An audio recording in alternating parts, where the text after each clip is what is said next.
Assalomu alaykum hurmatli YouTube kanali kuzatuvchilari va bizning aziz muxlislar. Videoroliklarimiz keng tarqalishi uchun iltimos like tugmachasini bosib qo'yishni unutmang. Hozir sizlarga taqdim etayotgan videorolikdagi insonning hayot yo'lini eshitib taajjubda qoldim. Nahot shunday insonlarning yer ko'targaniga, qiyomat o'z eshiklarini ochmaganiga hayratlanasan kishi. Keling azizlarim, o'shal qizni tilidan so'zlab berayin. Bu voqea kimlar uchundir ibrat bo'lsa, shod bo'lar edim. Men oddiygina oilada ikkinchi farzand bo'lib dunyoga keldim deb boshladi qiz. Onam oddiygina o'qituvchi, dadam o'sha maktabda zavxoz edi. Ota-onam bir amallab oldi bolasini qora qozonni qaynatib, ochdan o'ldirmasdi. O'zlarini savdoga urishsa bo'lardi. Ikkisi ham namozxon bo'lganlari uchunmi sabr qanoatli edilar. Hamma ne'mat Allohning ixtiyori bilan berilishini, u bergan ne'matdan ko'pini ming ishlasa ham topa olmaslikni o'zlariga shior qilishgandi nazarimda. Vaqt soat millari kabi aylanib, maktabni ham tamomlabman. Ko'rimsizgina qiz bo'lganim uchunmi hech kim menga sevgi-izhor qilmagan. Yo ota-onam maktabda ishlaganlari uchun hayiqishganmi, bu yog'i menga qorong'u. Maktabni tamomlab, texnikumga o'qishga kirdim. 3 yil o'qidim. U yerda ham yigitlar nazariga tushmadim. Ammo qizlar bilan rosa qalin edim. Suhbat boshlasak, qizigandan qizirdi. Qishlog'imiz idorasiga hisobchi bo'lib kirdim. Ish kunim boshlandi. O'zim mustaqil ravishda pul ishlashni boshladim. Bir kun ishdan kelsam, onajonim yonlariga chaqirdilar. "Nima gap onajon?" dedim. "Senga sovchi keldi qizim, nima deysan?" dedilar. Uyalib, "Ixtiyor o'zlaringizda" dedim. Yigit bilan to'ygacha xolamning qo'shnisini uyda 2 marta uchrashdim. Og'ir tabiatli, bosiq bola edi. O'zim sal erkaroq bo'lganim uchun ikkimiz mos tushdik deb o'yladim o'zimcha. To'y bo'ldi.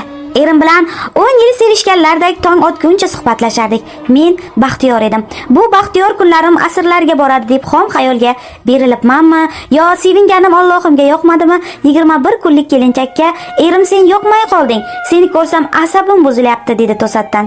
Yoqamni ushladim.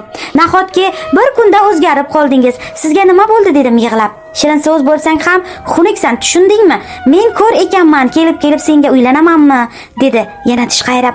O'sha kundan men u uchun oddiy ermak, kechasi, faqat kechasi uchun kerak bo'ladigan matohga aylandim. Qaynonam ham ko'p ish buyurishni boshladi. Balki o'g'li men unga yoqmay qolganimni aytganmi bilmadim. Ko'richak kasali bilan og'rinib shifoxonaga tushdim. Operatsiya qilishdi. 5 kun yotib ota uyimga bormoqchi edim.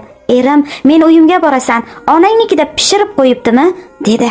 Oilam buzilmasin deb erim bilan jo'nadim. Meni jarrohlik stolidan kelganimga qaramay erim kechasi xotinlik vazifamni bajarishimni buyurdi. Men unamadim. Chunki o'zimdan o'tganini o'zim bilardim. Og'riqlar o'z kuchini ko'rsatayotgan edi. Yana janjal, yana erimning xarxashalari boshlandi. "Siz ham inson-ku, ko'rib turib nega bunaqa qilyapsiz?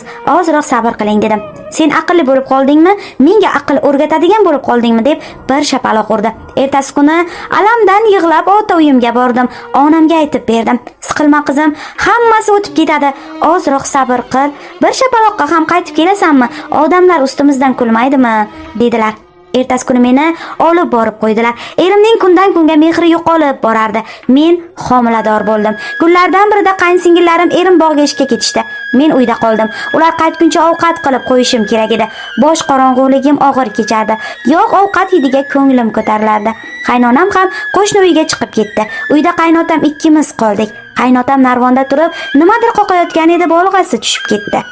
"Kelin, bolg'ani olib ber" dedi meni chaqirib. Bolg'ani uzatdim. Qaynotam bolg'ani olish o'rniga bilagimdan ushladi. "Nima qilyapsiz dadajon? Aqlingizni yedingizmi?" dedim hayajondan qotib. Menga ayyorona kulib bolg'ani oldi. A'zoyi badanim qo'rquvdan titrab ketgandi. O'sha voqeani qo'rqishdanmi bilmadim, erimga aytmadim. Ertasi kuni qaynotam yana bolalarini ishga jo'natdi. Hatto qaynonamni ham. Oshxonada og'zi burnimni bog'lab ovqat qilayotganimda kirib keldi. Qo'rquv zo'ridan qo'limga pichoq oldim. "Yaqinlashsang o'ldiraman" dedim titrab. U orqaga tisarildi-da gapirdi. "Qaynsingillaringni, qaynonangni qiliqlarini ko'rib turibsan. Hatto eringni ham. Agar aytganimni qilsang, mana shu uyda malika bo'lasan. Oshnoningizni qilib, choyingizni oldingizga qo'yib turibman-ku" dedim. "Men boshqa narsani aytayapman" dedi bezbetlarcha. "Iflos ekansiz. Chiqing bu yerdan" dedim. "O'zing bilasan, yana bir o'ylab ko'r" dedi-da chiqib ketdi. O'sha kuni onamning uyida yana yig'lab bordim. Bo'lgan voqealarni aytib berdim. Onam yig'lab yubordilar. "Sho'rlik qizim, Uyimiz kuyibdi-ku, qaynotang yomon odam ekan-ku dedilar. Ertasi kuni qaynotam, qaynonam meni olib ketishga kelishdi. Dadam qaynotamni yoqasidan olib urmoqchi bo'ldi. Ajratib qo'yishdi. "Sen iflos qizimga nima deding?" dedilar. Dadam uni urmoqchi bo'lib, qaynotam yig'laguday gapirdi. "Qanday odamsizlar? Tuhmat qilishga boshqa bahona topilmadimi? Men kelinimga shunday deymanmi? O'g'limning xotiniga-ya." Qaynotamning rolga kirganiga shokka tushgandim. Tilim aylanmasdi. Qaynotam xayolimda Alovuddin shamchirog'ining jiniga o'xshardi go'yo. Tavba. Hozir ota-onam oldida yig'lab gapirishi menga qimmatga tushgandi. Mayli, ota sifatida chidayman. Qizim, bunaqa tuhmatingni endi qilma. Bo'lajak nabiram otasiz qolmasin. Qiyomatda nima deb javob beraman? Alloh oldida dedi menga termulib. Xullas, ota-onam menga ishonmay yana jo'natib yuborishdi. Ertalab choy ichilib yana hamma ishga jo'nadi. Men yana uyda yolg'iz, bir soatlar o'tmasi qaynotam kirib keldi-da, menga tirjaydi. "Baribir bo'ynimga qo'ya olmaysan. Shartimga rozimisan?" dedi. Oyoq qo'llarim bo'shashib ketdi. Tokchaga yugurdim. U yerda pichoq borligini bilardim. "Yo'qol, ket, iflos, o'ldiraman seni. Teginsang menga" dedim. Pichoqni dastasini mahkam qisgancha. U chiqib ketdi. Uyda yolg'iz qolishdan qo'rqib qoldim. Homilador bo'lsam ham ishga chiqaman deb turib oldim. Dashtga ishlay boshladim. Kech kelardim, charchab qolardim. Kechki ovqat tayyorlash mening zimmamda edi. Ovqatni qilib, yo yerdim, yo yo'q uxlab qolardim. Kechasi erning turtkilashi kimga yoqadi deysiz? Otasini qiliqlarini aytsam, erim menga yopishib ketdi. "Tuhmat qilyapsan. Seni tarbiya qilgan onangni" deb so'kindi. O'rtada men qip-qizil yolg'onchiga aylandim. Dardimni eshituvchi inson qolmagan dunyoda, birgina zotdan bo'lak. Namozni o'rgandim, Allohimga oshno tutindim. Joy namozda undan madad so'rardim. Meni qaynotam bilan yolg'iz qoldirmaslikni so'rardim. Chunki ahyon-ahyonda qaynotamning boshqacha qiliqlari chiqa boshladi. Bu yog'ini aytsam yuragim dosh bermaydi. Qo'limda pichoqni tutib oldimga kelishini yo'l qo'ymasdim xolos. Bolam tug'ildi. O'zimcha o'yladim, endi do'zaxiy qaynotam o'z qiliqlarini, yomon niyatli fikrlarini yo'qotardi deb. Erimni menga mehri oshar deb o'ylagandim. Afsus, adashgan ekanman. Bukrini go'r to'g'rilaydi degan naql bejiz emas ekan. Bir kuni qaynotam qo'limga xat tutdi. "O'qib qaytib berasan" dedi-da chiqib ketdi. Doim yonida pichoq yurgani uchun yaqinlasha olmaganligidan endi xat bergandi. Kechirim xatimikan deb o'qidim. "Ey Alloh, o'zing saqlagin. Bu xat 18 yoshli yigitning ishqiy maktubiga o'xshardi. Bir tomondan asabim buzilgan bo'lsa, ham ikkinchi tomondan xursand edim. Chunki menga ishonmayotgan qavmi qarindosh ota-onam uchun ko'rga hassa bergandek edi bu xat. Bir amallab ko'chaga chiqdim va uyga jo'nadim. Xatni uydagilarimga ko'rsatdim. Endi ular ishonishar deb o'ylagandim. Adashgan ekanman. Ertasiga kelgan qaynotam yana tan olmadi el oldida. Sabr kosam to'lib borardi.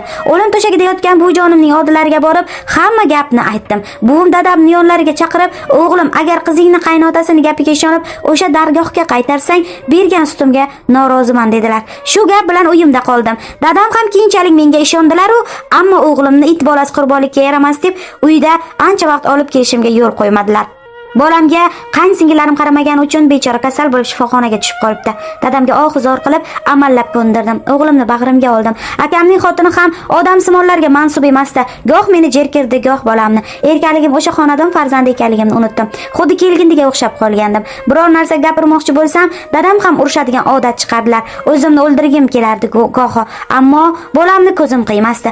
Uni menga har kuni mo'ltiraydigan nigohini tashlab ketgim kelmasdi. Allohimning o'zi madadkor, o'zi panohim edi. Dardimni eshituvchi ham o'sha zot edi. Ayol boshim bilan ishga kirishdim. Boylarning uyida mardikorlik qilib, dalaga fermerlar joyida yer chopdim. Xullas, ozmi ko'pmi qo'limga pul tusha boshladi. O'zim charchab ishlasam ham o'g'limning usti butligidan, qorni to'qligidan xursand edim. O'sha kunlarda amakimning ayoli yangam Moskvadan telefon qilib ish borligini onajonimga aytibdilar.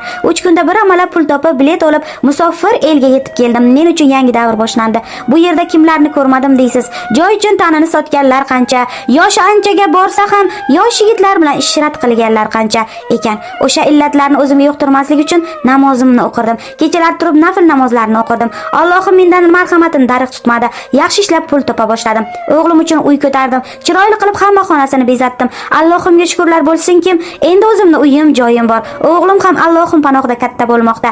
Qaynotam qaynonamga Allohim ko'rsatdi. 2 qizi ham erdan chiqib kelibdi.